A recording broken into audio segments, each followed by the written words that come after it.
Hello good morning students, welcome back to your online classes. तो आज हम class 4th की हिंदी व्याकरण की बुक व्याकरण मेदिनी से चैप्टर 10 सर्वनाम पढ़ेंगे।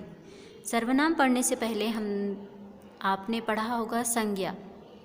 ठीक है, संज्ञा क्या होती है, क्या आप बता सकते हैं संज्ञा क्या होती है? संज्ञा किसी वस्तु, व्यक्ति, स्थान या प्राणी के नाम, इन सब के नाम को क्या बोलते हैं? संज्ञा। तो जितने भी नाम शब्द हैं वो क्या है? संज्ञा है। उसके बाद में आता है संज्ञा के बाद में सर्वनाम। सर्वनाम क्या होती है? जो संज्ञा के स्थान पर जो शब्द प्रयोग किए जाते हैं ये क्या कहलाते हैं? सर्वनाम। ठीक है, तो आइए हम सर्वनाम चैप्टर स्टार्ट करते हैं। तो यहाँ पर आप देख सकते हैं कुछ चित्र दिए गए हैं, उसे हम पढ़ेंगे। ओके। अमित प्रातः काल उठा, अमित सैर को गया, अमित ने स्नान किया, स्नान करने के बाद अमित ने नाश्ता किया, नाश्ता करके अमित विद्यालय गया।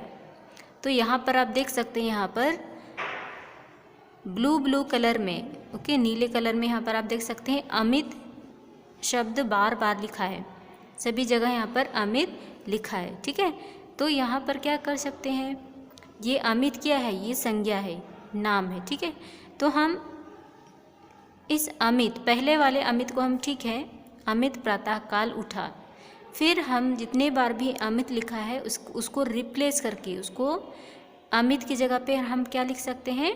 कुछ दूसरा शब्द प्रयोग कर सकते हैं।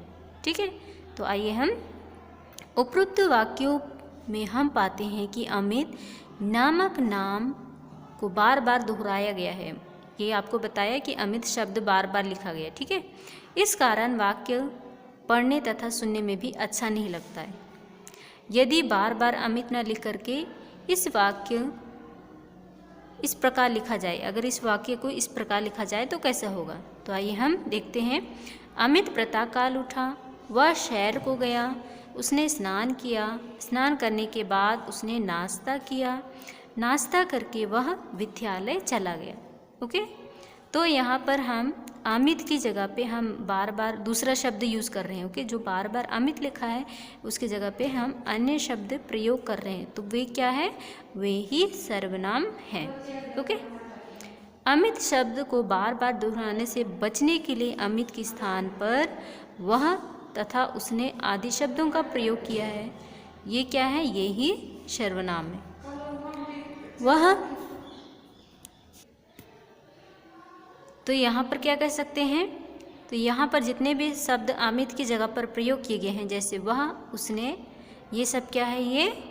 ये सर्वनाम है। ठीक है, अब सर्वनाम की परिभाषा देखते हैं। संज्ञा के स्थान पर प्रयुक्त होने वाले शब्द क्या कहलाते हैं? सर्वनाम कहलाते हैं। जैसे मैं, वह, तुम, हम, वे, यह। सर्वनाम के भेद, सर्वनाम के कितने भेद हैं? सर्वनाम के 6 भेद हैं, यहाँ पर दिया गया। ओके, यहाँ पर दिया गया है, उसे आप देखते हैं। सबसे पहले सर्वनाम के कौन कौन से भेद हैं? पुरुषवाचक सर्वनाम, निश्चयवाचक सर्वनाम, अनिश्चयवाचक सर्वनाम, संबंधवाचक सर्वनाम, प्रश्नवाचक सर्वनाम और निजवाचक सर्वनाम। ठीक है, तो आइए हम पुरुषवाचक सर्वनाम से स्टार्ट करते हैं। पुरुषवाचक सर्वनाम क्या होते हैं? बोलने वाला और लिखने वाला, पढ़ने वाला, सुनने वाले जितने भी हैं वे अपने आप के लिए कौन से शब्द का प्रयोग करते हैं? जो कहने वाला अपने आप के लिए कौन से शब्द का प्रयोग करता है? मैं। ठीक है, तो ये क्या है? ये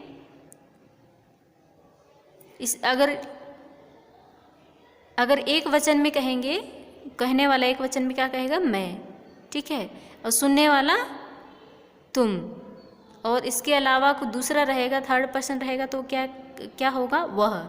ओके, तो यहाँ पर पुरुषवाचक सर्वनाम को 3 भागों में बांटा गया है। ओके, तो इसके भी 3 भेद होते हैं, उत्तम पुरुष, मध्यम पुरुष और अन्य पुरुष। नेक्स्ट हम यहाँ पर देखते हैं कि संदीप ने कहा मैं अब खेलने जाऊंगा। तो यहाँ पर कौन है? मैं। कहने वाला कौन है? मैं। ठीक है, रमा ने कांता से पूछा क्या तुम मेला देखने जाओगे? तो यहाँ पर सुनने वाला क्या है? कौन है? तुम। वह आज क्यों नहीं आया? तो यहाँ पर क्या है? वह। ठीक है, नेक्स्ट हम देखते हैं इसके उत्तम पुरुष। पुरुषवाचक सर्वनाम के जो उपभेद होते हैं उसे हम पढ़ेंगे, उत्तम पुरुष, मध्यम पुरुष और अन्य पुरुष। तो उत्तम पुरुष जिसे इंग्लिश में क्या बोलते हैं, फर्स्ट पर्सन बोलते हैं। तो बात करने वाला अपने लिए जिन सर्वनाम शब्दों का प्रयोग करता है वो क्या कहलाते हैं, उत्तम पुरुष। जैसे यहाँ पर मैं, ओके, संदीप मैं अब खेलने जाऊंगा, तो यहाँ पर क्या है, मैं क्या है, ये उत्तम पुरुष है। और नेक्स्ट है मध्यम पुरुष। मध्यम पुरुष बात कहने वाला, बात सुनने वाले के लिए जिन सर्वनाम शब्दों का प्रयोग करता है वे क्या कहलाते हैं, वे मध्यम पुरुष सर्वनाम कहलाते हैं। जैसे तू, तुम, तुम्हें, तुमको, तुझे, तुझको, आप, आपको। ओके, नेक्स्ट है आपका अन्य पुरुष। अन्य पुरुष क्या है, जिसे हम इंग्लिश में थर्ड पर्सन कहते हैं। तो जिसके मतलब कोई भी कुछ भी हो सकता है, जैसे प्राणी, वस्तु, स्थान, जिसके विषय में बात की जाती है उसके लिए जिन सर्वनाम शब्दों का प्रयोग किया जाता है वे क्या कहलाते हैं, वे अन्य पुरुष सर्वनाम कहलाते हैं। जैसे वह, वे, उसे, उन्हें। नेक्स्ट हम पढ़ते हैं सेकंड, निश्चयवाचक सर्वनाम।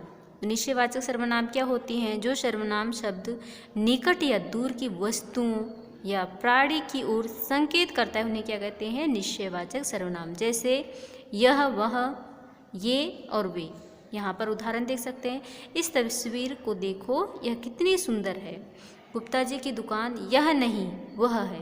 मैं कुछ आम लाया हूँ, इन्हें तुम खा लो। ओके, नेक्स्ट है अनिश्चयवाचक सर्वनाम। अनिश्चयवाचक सर्वनाम क्या होते हैं, जिन सर्वनाम शब्दों से किसी निश्चित व्यक्ति या वस्तु का बोध नहीं होता है। यहाँ कौन सा शब्द आ गया है, नहीं। ओके, तो यहाँ पर क्या है वो, उसे क्या कहते हैं, अनिश्चयवाचक सर्वनाम। अगर कोई किसी भी सेंटेंस में सर्वनाम पूछा जाएगा कि किस तरह का सर्वनाम है, तो वहाँ पर कैसे आपको क्या देखना पड़ेगा, अगर वहाँ पर कोई और कुछ है तो वो क्या है, अनिश्चयवाचक सर्वनाम के उदाहरण। ओके, जैसे खाने के लिए कुछ लाओ, कुछ शब्द, कोई, कुछ, ये सब क्या है, दिया गया है। नेक्स्ट है आपका संबंधवाचक सर्वनाम। संबंधवाचक सर्वनाम क्या होते हैं, जिन सर्वनाम का वाक्य में किसी दूसरे सर्वनाम से संबंध स्थापित किया जाए, मतलब रिलेशन बताया जाए, उसे क्या कहते हैं, संबंधवाचक सर्वनाम। जैसे जो, सो। जैसे यहाँ देख सकते हैं, जो करेगा सो भरेगा, जिसकी लाठी उसकी भैंस, जो आएगा वह पाएगा, जिसे देखो वही धूल। ओके, ये सब क्या है, जो, सो, जिसकी, उसकी, जो, वह, जिसे, वही, है ना। तो ये क्या है, ये संबंधवाचक सर्वनाम। नेक्स्ट हम पढ़ते हैं प्रश्नवाचक सर्वनाम। प्रश्न करने वाले जिन सर्वनाम का प्रयोग किया जाता है, ओके, प्रश्न करने के लिए जिन सर्वनामों का प्रयोग किया जाता है वे क्या कहलाते हैं, प्रश्नवाचक सर्वनाम। जैसे कौन, किसने, क्या। ओके, वह कौन खड़ा है, क्या कर रहे हो, क्या कह रहे हो, रुपए कितने चुराए, किसने चुराए, मुझे तुमसे क्या मिलेगा। ये सब क्या है, ये किसके उदाहरण है, प्रश्नवाचक सर्वनाम के। नेक्स्ट है आपका निजवाचक सर्वनाम। निजवाचक सर्वनाम जिस सर्वनाम का प्रयोग कर्ता के निज मतलब स्वयं के लिए, के अर्थ के लिए किया जाता है उसे क्या कहते हैं, निजवाचक सर्वनाम। जैसे आप, अपने आप, स्वयं, खुद, निज। तो यहाँ पर उदाहरण दिया है, मैं अपने आप स्वयं, मैं अपना काम स्वयं करता हूँ, मैं अपना काम आप करता हूँ, मैं अपना काम खुद करता हूँ। ओके, तो यहाँ पर क्या है, स्वयं, आप, अपने आप, खुद और निजी, ये है। ओके, नेक्स्ट है आपका सर्वनाम और कारक चिन्ह। तो बच्चों, कारक आप नेक्स्ट क्लास में पढ़ेंगे, आपको क्या पढ़ना है, केवल सर्वनाम को ही पढ़ना है। ओके,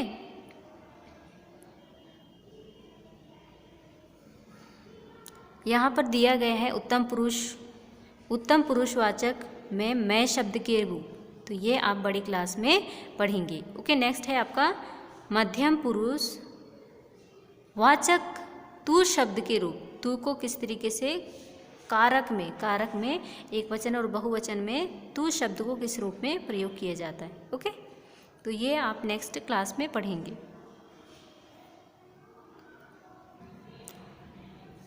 अन्य पुरुषवाचक, इसमें वह शब्द का विभिन्न रूपों में, विभिन्न रूपों में किस तरह से प्रयोग होता है, मतलब एक वचन के रूप में और बहुवचन में, वह, ठीक है। तो ये आप नेक्स्ट क्लास में पढ़ेंगे, ये सबको आपको छोड़ देना है, ओके। नेक्स्ट हम पढ़ते हैं सर्वनाम और लिंग। सर्वनाम और लिंग, तो लिंग के कारण सर्वनाम के रूप में कोई परिवर्तन नहीं होता है, लेकिन पुल्लिंग और स्त्रीलिंग दोनों के लिए समान सर्वनामों का प्रयोग होता है। जैसे यहाँ पर उदाहरण दिया है पुल्लिंग के रूप में, ओके, मैं खाता हूँ, मैं खाती हूँ, ये पुल्लिंग है, ये स्त्रीलिंग है, ओके। हम खेल रहे हैं, हम खेल रहे हैं, हम खेल रही है, स्त्रीलिंग में रही है आएगा और पुल्लिंग में रहे, ठीक है, ये बहुवचन के रूप में। नेक्स्ट है तुम क्या कर रहे हो, तुम क्या कर रहे हो, तो यहाँ पर क्या है, तुम क्या कर रही हो, ओके। तो पुल्लिंग में रहे हो, स्त्रीलिंग में रही, ओके स्टूडेंट्स। सो इस तरह आपका ये चैप्टर फिनिश हुआ। इस चैप्टर के एक्सरसाइज आपके व्हाट्सएप ग्रुप में सेंड किया जाएगा, ओके। Thank you.